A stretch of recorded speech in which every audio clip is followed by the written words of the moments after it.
Graça e paz do Senhor Jesus. Leitura bíblica nossa hoje, 2 Timóteo capítulo 4. Perseverando na fé, vamos concluir essa segunda carta de Paulo a Timóteo. Diante de Deus e de Cristo Jesus, que há de julgar vivos e mortos pela sua manifestação e pelo seu reino, peço a você com insistência que pregue a palavra. Insista, quer seja oportuno, quer não, corrija, repreenda, exorte com toda paciência e doutrina, pois virá o tempo em que não suportarão a sã doutrina. Pelo contrário, se rodearão de mestres segundo as suas próprias vontades e cobiças, como que sentindo coceira nos ouvidos. Eles se recusarão a dar ouvidos à verdade, entregando-se a fábulas. Mas você seja sóbrio em todas as coisas, suporte as aflições, faça o trabalho de um evangelista, cumpra plenamente o seu ministério. Quanto a mim, já estou sendo oferecido por libação, e o tempo da minha partida chegou. Combati o bom combate, completei a carreira, guardei a fé. Desde agora me está guardada a coroa da justiça, que o Senhor, reto juiz, me dará naquele dia, e não somente a mim, mas também a todos os que amam a sua vinda. Empenhe-se por vir até aqui o mais depressa possível, porque Demas, tendo amado o presente século, me abandonou e foi para Tessalônica. Crescente foi para a Galácia, Tito foi para a Dalmácia, somente Lucas está comigo. Encontre Marcos, traga-o junto com você, pois me é útil para o ministério. Quanto a Tíquico, mandei-o para Éfeso. Quando você vier, traga a capa que deixei em Troade, na casa de Carpo. Traga também os livros, especialmente os pergaminhos. Alexandre, o latoeiro, me causou muitos males. O Senhor dará retribuição de acordo com o que ele fez. Tome cuidado com ele, também você, porque resistiu fortemente às nossas palavras. Na minha primeira defesa, ninguém foi a meu favor. Todos me abandonaram, que isto não lhe seja posto na conta. Mas o Senhor esteve ao meu lado, me revestiu de forças para que através de mim a pregação fosse plenamente cumprida, e todos os gentios a ouvissem. Fui libertado da boca do leão. O Senhor me livrará também de toda obra maligna e me levará salvo para o seu reino celestial. A ele glória para todo sempre. Amém. Dê saudações a Prisca e Áquila e à casa de Onesíforo. Erasto ficou em Corinto, quanto a Trófimo deixei o doente em Mileto. Faço o possível para vir antes do inverno. Eubulo manda saudações, o mesmo fazem Prudente, Lino, Cláudia e todos os irmãos. O Senhor esteja com o seu espírito, a graça esteja com vocês. Essas são as últimas palavras do apóstolo Paulo registrada nas Escrituras Sagradas. Paulo estava já esperando a sua morte, foi martirizado, preso em Roma. E na última carta, no último capítulo, Paulo deixa mais algumas palavras para que nós venhamos a manter a nossa perseverança na fé. Não basta crer, é necessário perseverar crendo. Não basta você se tornar membro de uma igreja ou ser criado numa igreja evangélica. Nós precisamos perseverar na fé, na comunhão com o Senhor Jesus, no relacionamento pessoal com Deus. Nós precisamos perseverar na palavra de Deus, na vontade, no propósito de Deus. Perseverança da fé é o nosso maior desafio, chamado que precisamos conservar. E aqui eu quero compartilhar o capítulo 4, pelo menos através de 4 verdades que Paulo nos demonstra para a nossa perseverança. Primeiro, para que a gente permaneça e persevere na fé, nós precisamos permanecer fiel à sã doutrina, com sobriedade. Permaneça fiel à sã doutrina, com sobriedade. Irmãos, o apóstolo Paulo não está escrevendo aqui para um novo convertido. O apóstolo Paulo não está escrevendo aqui para um crente problemático, porque às vezes a gente lê alguns textos bíblicos e pensa que isso não é conosco. Ele está escrevendo para um homem de alta experiência com o Senhor, um homem que tinha uma caminhada profunda na palavra de Deus, que era pastor, que tinha uma família que o ensinou a palavra do Senhor. Paulo escreve no versículo 1, preste atenção na maneira forte que ele diz. Ele fala: diante de Deus e de Cristo Jesus, que vai julgar vivos e mortos pela vinda do seu reino, ele diz: eu peço com insistência. Perceba no versículo 1 a palavra que também pode ser traduzida: eu peço com solenidade, com seriedade. Paulo está dizendo: viva, permaneça, pregue a sã doutrina, a palavra de Deus. Versículo 2: pregue a palavra. E ele não diz aqui para pregar a palavra para agradar as pessoas, para poder dar às pessoas o que elas querem ouvir. Pelo contrário, ele diz: pregue corrigindo, repreendendo, exortando, com paciência e com doutrina. Doutrina é a sã verdade, ou a sã doutrina que o Senhor Jesus nos deu. Doutrina são as verdades ensinadas por Jesus, é o caráter de Jesus, é imitar Jesus. A essência do Evangelho é viver uma vida que segue os passos de Jesus. Paulo diz: pregue, insista, e ele diz: em tempo e fora de tempo, em todo momento, se volte para a palavra, se encha da palavra, fale da palavra com sobriedade. E aí ele alerta, um alerta máximo que ele faz, um alerta que servia para aquele tempo e hoje deveria ser todos os dias lembrado por nós. Qual é o alerta? O que Paulo diz aqui pelo Espírito Santo, versículo 3: virá o tempo em que não suportarão a sã doutrina. Será que esse tempo já chegou? Estamos mergulhados nesse tempo. As pessoas não suportam hoje estudar a palavra, o Evangelho, na simplicidade que ele contém e revela, no poder transformador que o Evangelho traz. O que as pessoas querem hoje? O que está escrito aí: as pessoas não vão suportar a sã doutrina, versículo 3, mas vão se rodear de mestres segundo as suas próprias cobiças, seus próprios desejos. Eles vão sentir coceira dos ouvidos. Ou seja, nós vivemos o tempo, e Paulo já viveu esse tempo também, naqueles momentos que as pessoas vão querer ouvir o que lhes agrada, o que alimenta o seu ego, o que eles gostam mais, eles vão procurar e vão achar em todo lugar. E dizem: não, mas é a palavra de Deus. A pessoa abriu a Bíblia, mas a pessoa era um profeta, ele fez algo, um milagre, ele revelou algo escondido que ninguém sabia. Nada disso tem valor se não for alicerçado na palavra de Deus. É a palavra. Paulo diz: para perseverar até o fim, construa uma vida na sã doutrina, permaneça fiel à sã doutrina com sobriedade, seja sóbrio, não ande atrás de pessoas que pregam o que você quer ouvir. Tenha raiz numa igreja local, onde a palavra de Deus é lida, pregada, e ela é ensinada para se praticar, não apenas para se ter conhecimento. Mas é isso que faz com que a gente tenha alicerce e persevere na nossa fé. Em segundo lugar, a segunda palavra que Paulo nos dá aqui no capítulo 4, para que a gente persevere na fé, é a seguinte: aprenda a amar a vinda do Senhor. Aprenda a amar a vinda do Senhor. No versículo 6 a 8, o apóstolo Paulo fala dele.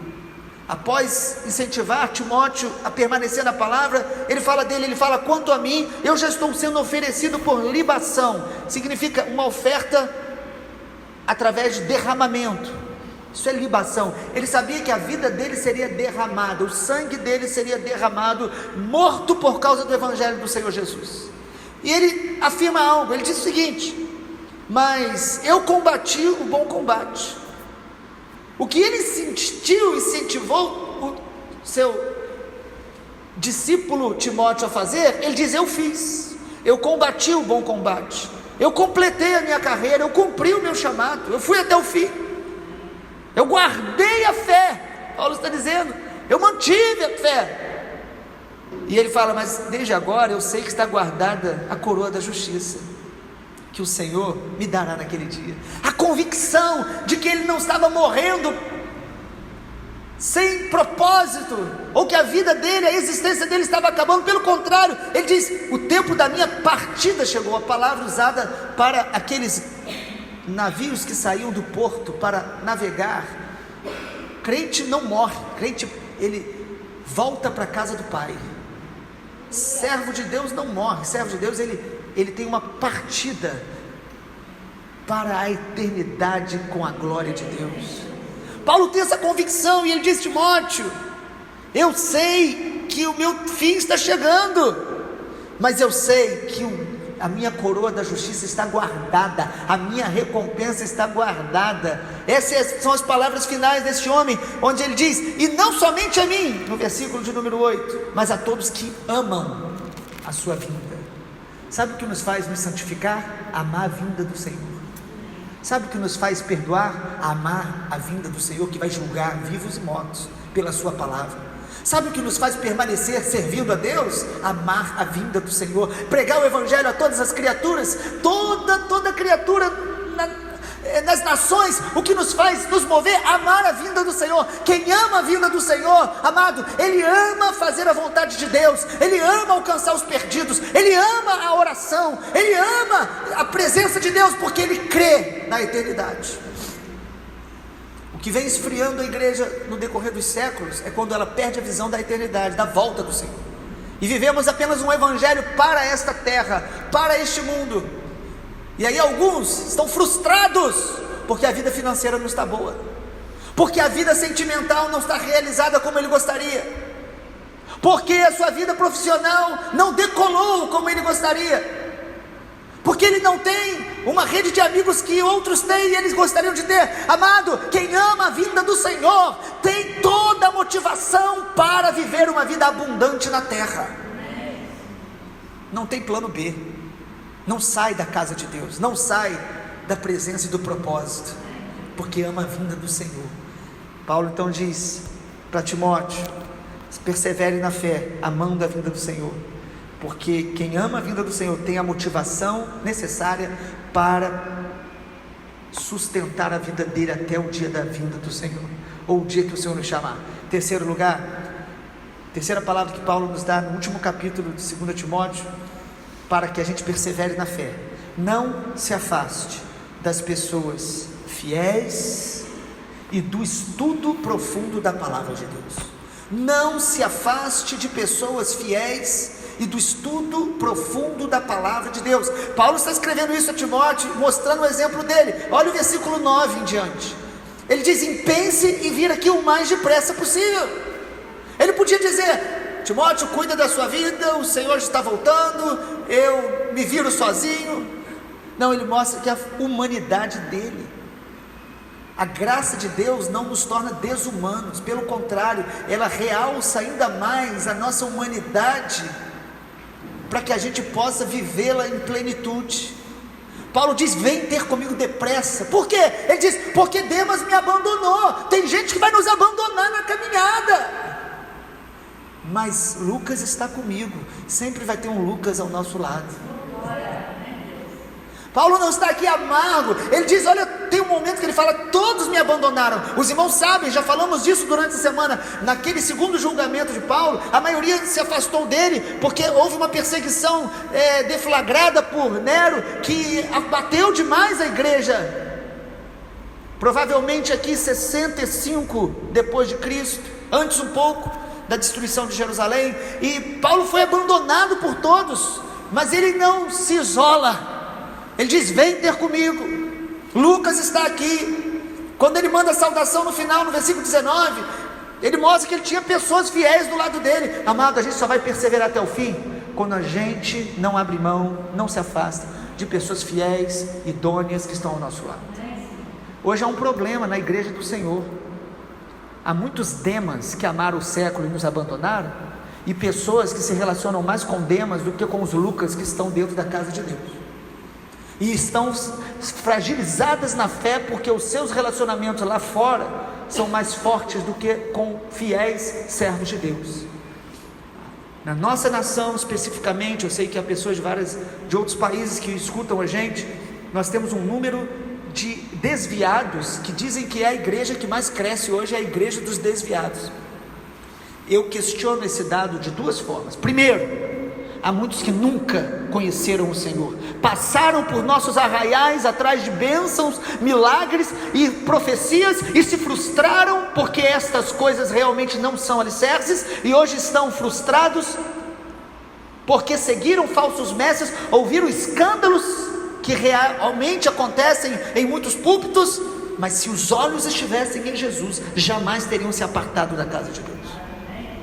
E por outro lado, há desviados reais, pessoas que caminharam conosco, tiveram experiência com o Senhor, e a Bíblia fala que alguns deles se afastaram, e que nós devemos orar por eles, ajudá-los, para que eles possam se arrepender e voltar à presença do Senhor e a congregar. Sabe, amados, não se afaste de homens de Deus. Sempre teremos Demas para se afastar da gente, mas sempre teremos os Lucas que vão estar ao nosso lado. E não só não se afaste das pessoas, mas não se afaste de um estudo profundo da palavra. Você sabe o que o apóstolo Paulo pediu para levar para ele? Livros, e especialmente os pergaminhos, ou seja, os rolos do Antigo Testamento que pertenciam a ele. Ele está ali, já idoso, um homem com a mente brilhante, um homem cheio do Espírito, com revelações celestiais que não podia ser contada, mas diz: traga a palavra e traga livros, porque eu quero continuar aprofundando nos estudos e no conhecimento do Senhor. Quantos hoje que não leem mais, que às vezes limitam o seu estudo apenas a ouvir uma mensagem como essa que nós gravamos? Nós precisamos mergulhar na palavra e ouvir Deus pessoalmente através da Bíblia. É isso que nos sustenta e nos fortalece. Ouça boas mensagens, estude bons livros, aprofunde o conhecimento, mergulhe mais fundo, não leia superficialmente apenas para dizer que entendeu, ou que aquela informação você já conseguiu armazenar. Não, amado, se relacione com Deus, porque o estudo da palavra é um estudo não de um livro, mas é o estudo de uma pessoa. O Senhor Jesus é pessoal, e Ele se revela através da comunhão com a palavra. Não se afaste das Escrituras e de bons livros. E em último lugar, conselho de Paulo para que a gente persevere na fé: confie plenamente no cuidado de Deus. Confie plenamente no cuidado de Deus. Se você ler comigo aqui a partir do versículo 16, parece até que o apóstolo Paulo está meio deprimido e meio desesperançoso, mas não, ele diz: na minha primeira defesa ninguém foi a meu favor, todos me abandonaram. Aí você percebe a palavra de um homem de Deus. Ele fala: que não lhe seja posto em conta. Há pessoas que não nos ajudam nos nossos momentos difíceis, porque elas não dão conta disso, elas não estão conseguindo. Paulo diz que o Senhor não coloque isso na conta deles. No versículo 17, ele diz: mas o Senhor esteve ao meu lado e me revestiu de forças. Amado, nos momentos mais difíceis que nós passamos e passaremos, nunca duvide que Deus está ao teu lado. Nunca desconfie do caráter do Pai. Pai cuida de você em todos os momentos, até nos momentos que você não sente a presença dele, que você não consegue explicar o que você está passando. Paulo diz: o Senhor esteve ao meu lado e me revestiu de forças, para que através de mim a pregação fosse plenamente cumprida e todos os gentios a ouvissem. Deus nos fortalece, nos sustenta e nos renova, não é para que a gente apenas se sinta melhor, mas para que a gente cumpra o propósito de levar a palavra dele para todas as pessoas. Ele nos fortalece, ele nos renova. Confie plenamente no cuidado de Deus, nos momentos mais escuros da sua vida. Ele está ao seu lado, ele te livrará. Paulo diz: ele me livrou, e ele fala: ele me livrará. Versículo 17, Ele diz: eu fui libertado da boca do leão. O versículo 18, ele diz: o Senhor me livrará também de toda obra maligna, e me levará salvo para o seu reino celestial. Paulo não é triunfalista, dizendo: Deus vai me livrar de ser morto. Não, ele diz: Deus vai me livrar da obra maligna. Às vezes nós vamos sofrer coisas terríveis por causa do Evangelho, mas o Senhor vai guardar o nosso coração das influências malignas e do intento do inimigo. E sabe qual é a maior obra de Deus de nos guardar na vida, no mundo? É nos conservar perseverantes na fé até o fim, cumprindo o chamado dele até o fim. Esta é a obra do Senhor na nossa vida. Por isso que lá em Lucas 21, quando fala do final dos tempos, diz que nós seremos odiados, perseguidos e mortos, mas nenhum fio do cabelo se perderá. Como explicar isso? Mataram ele, mas ele continuou fiel até o fim. Ele perseverou até o fim. Ele continuou, e ele será recebido no reino celestial, como ele termina dizendo: eu serei salvo para o seu reino celestial. Vamos orar, que o Senhor nos abençoe. Pai, obrigado. Obrigado, Pai, porque o Senhor nunca deixará uma geração sem a voz profética genuína que vem através das Escrituras Sagradas. Nós queremos, Pai, que essa palavra que meditamos nesses dias possa ser mesmo enraizada no nosso coração. Ilumine a nossa mente como uma lâmpada do discernimento do Espírito, que nós possamos nos apegar cada dia mais à Tua palavra, quanto mais o dia do Senhor está se aproximando, que nós possamos amar a vinda do Senhor, e que isso afete totalmente as nossas prioridades, o nosso estilo de vida, os nossos relacionamentos. Possamos amar a vinda do Senhor e viver em santificação, que possamos, ó Deus, contar com as pessoas que o Senhor deixa ao nosso lado, perto da gente. Quando somos abandonados por alguns, o Senhor tem aqueles que estarão do nosso lado, enviados pelo Senhor para serem consoladores e encorajadores. E que o Senhor nos ajude, Pai, a confiar todos os dias no Senhor, em nome de Jesus. Amém.